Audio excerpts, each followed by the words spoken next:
As of 2024, Samsung has near enough mastered the foldable phone, so much so that the Samsung Galaxy Z Fold 5, despite being very similar to its predecessor, achieved a 4.5 star score in our Samsung Galaxy Z Fold 5 review.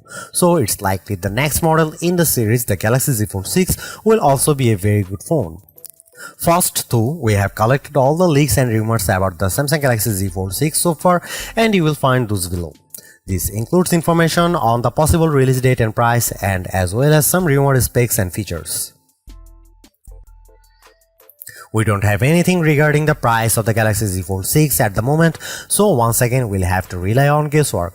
We expect Samsung to keep the price of the base 256GB Galaxy Z Fold 6 model unchanged at $1,799 and we expect $120 extra to be able to double that storage. For the 1TB version, you should probably prepare north of $2,100, but of course Samsung has been doing great trade-in deals for the past couple of years, and this is not likely to change with the Galaxy Z Fold 6. The Korean company often offers up to $800 in trade-in credits, but you have to trade a flagship model such as the current Z Fold 5, a Galaxy S Ultra model, or an iPhone Pro Max. Carriers also offer trade-ins, and if you add a new line to the mix, you could probably shave up to $1,000 off the MSRP of the Galaxy Z Fold 6.